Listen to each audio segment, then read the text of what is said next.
Эми кийинки сөздү биз этникалык кыргыздардын ассоциациясынын жетекчисине Абдуллаев мырзага татуу алышка беребиз. Себеби дегенде биз ушундай инициативаны көтөргөндө эң биринчиден колдоп, орку вопросторго башынан аягына чейин аралашып, ушу бүгүнкү адамдардын баардыгына уюштуруп, бүгүн дагы өсүүнү дагы чогуу иш алып барабыз.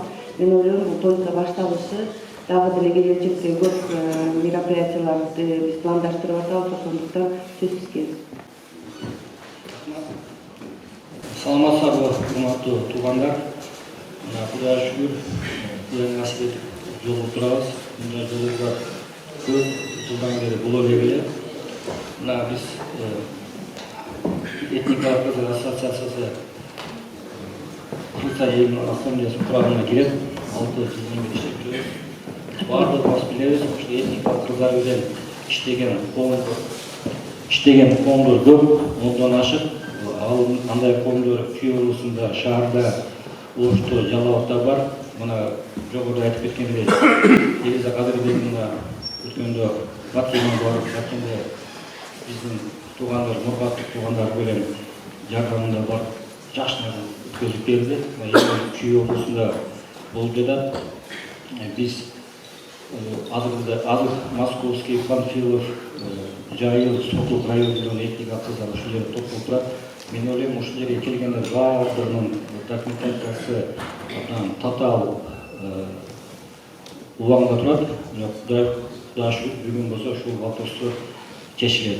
Мына Элиза Кадырбековна ушул жаңы жумушка келгенден баштап өзүнүн аялдык, энелик, жетишчилик мээрин берип, бул Элиза Кадырбековна биз көп жылдар бери билебиз. Ошо Аламин районунун жөнөкөй специалисттен баштап биздин туугандарга абдан чоң жардам берип жүрөт.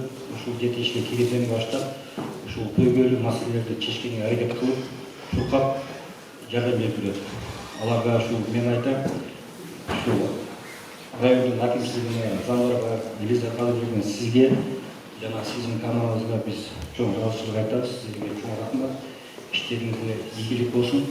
Анан бизде этникалык кыргыздарда бизде ынтымак, биримдик болсо, ушул баардык проблемаларды чогуу чечип, чогуу айтып, ынтымакка келсек абдан жакшы болот. Бул көйгөйлүү маселе документация азыр только бүгүн ушул паспорт, заказ, анан метрикалар боюнча иш жүрөт. Мен билем, этникалык кыргыздарды социальный вопрос, образование, медицина жактан абдан көп татаал маселелер бар. Кудай буйрса аны келечекте этап менен бүтүрөбүз. Мен ар бир президент келген сайын ар бир этникалык кыргыздардын болгон маселе, болгон проблемасын кат жазабыз. Эч кандай реакция болбой атат эле. Мына азыр жаңы президент келип, биздин жазган көйгөйлөрүбүз чечиле баштады. Кудайга шүгүр, мен ойлойм, азыр көптөн көп биздин этникалык кыргыздар башка мамлекеттен айла жоктон келип атат, бу жерге келип көйгөйгө учурап атат.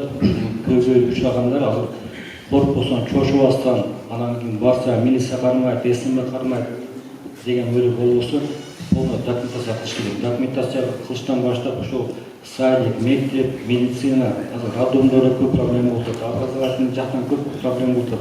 Ошолорду акырын чечип баштайбыз. Биздин коомдо көп, ар бир коом өзүнүн иштерин кылып жатат. Самый главный ушул пайдасы тийсе болду. Ошто канча деген биздин этникалык коомдор жардам берип жүрөт. Ошолорго чоң рахмат. Ушул жерден бүгүн жашнага азыр түшүндүрүп берет. Кайсы биздин мамлекет, биздин президент, биздин паспорт столунун жетекчилери кайсы жаңы упрощенный вариантта документацияны алыш керек деп бүгүн түшүндүрүп айтып берет.